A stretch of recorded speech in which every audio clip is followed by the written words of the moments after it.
Hi friends, வாங்க இன்றைக்கி mutton கறிச்சோறு எப்படி செய்யலாம்னு பார்க்கலாம். இது எங்கள் அம்மாச்சி எங்களுக்காக சொல்லி கொடுத்த ரெசிபி. ரொம்ப டேஸ்ட்டாக இருக்கும். மட்டன் வாங்கினா இது மாதிரி கண்டிப்பாக அவரோட செஞ்சு பாருங்கள்.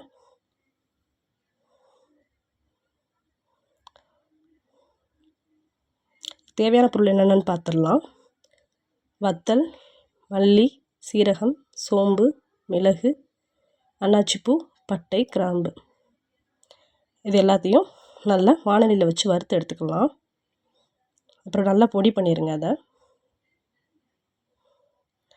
அடுத்து தேவையான பொருள் என்னென்னா தேங்காய், தக்காளி, இஞ்சி, வெள்ளைப்பூடு, சின்ன வெங்காயம்.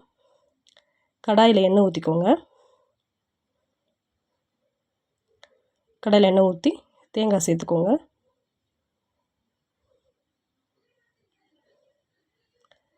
தேங்காய் நல்லா வதங்கட்டும்.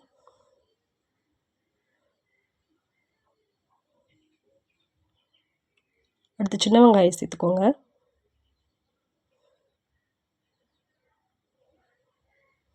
அடுத்து இஞ்சி, வெள்ளைப்பூடு சேர்த்துக்கோங்க. சேர்த்து நல்லா வதக்கி விடுங்க. அடுத்து நம்ம தக்காளி சேர்த்துக்கலாம்.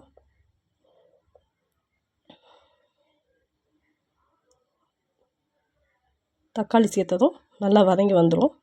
அடுத்து எல்லாத்தையும் நல்லா மிக்ஸி ஜாரில் எடுத்து அரைச்சி எடுத்துக்கலாம். அடுத்து குக்கரில் எண்ணெய் ஊற்றிக்கலாம். சோம்பு சேர்த்துக்கலாம். சோம்பு பொரிஞ்சதும் 2 பெரிய வெங்காயம் எடுத்துருக்கேன் நான், நீங்கள் சேர்த்துக்கோங்க. அதை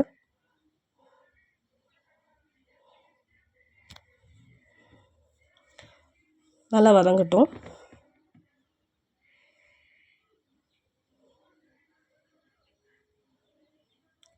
அடுத்து மஞ்சள் தூள் சேர்த்துக்கலாம்.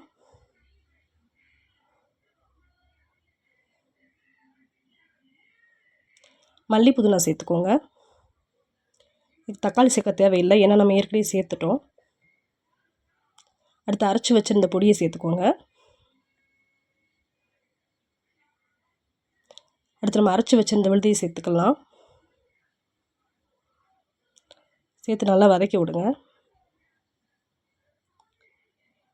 எண்ணெய் பிரிஞ்சு வர அளவுக்கு வதக்கி விடலாம்.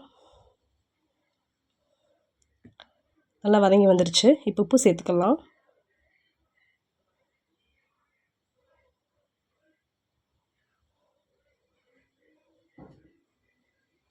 ஆல்ரெடி நான் வேக வச்சுருந்த மட்டனை இதில் கொட்டிக்கலாம்.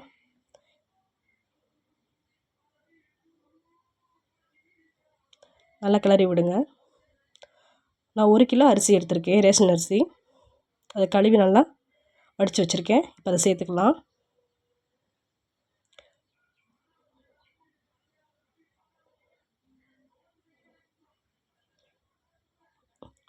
சேர்த்து நல்லா கிளறி விடுங்க. இந்த டைம் நமக்கு உப்பு பத்தாட்டினா சேர்த்துக்கலாம், காரம் பத்தாட்டினையும் சேர்த்துக்கலாம். சேர்த்து தேவையான அளவு தண்ணி எடுத்துக்கோங்க, அதையும் சேர்த்துக்கோங்க.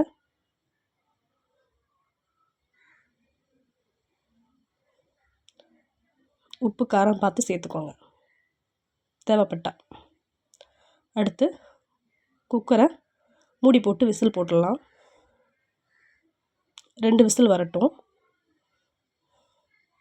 2 விசிலையும் இதுக்கு போதுமானது.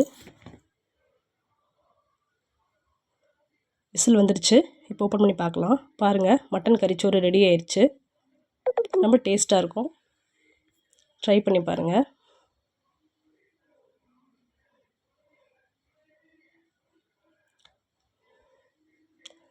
இதை சாப்பிட்டு பழகுனீங்கன்னா அடுத்து பிரியாணி கூட செய்ய மாட்டீங்க, இதவே செய்வீங்க.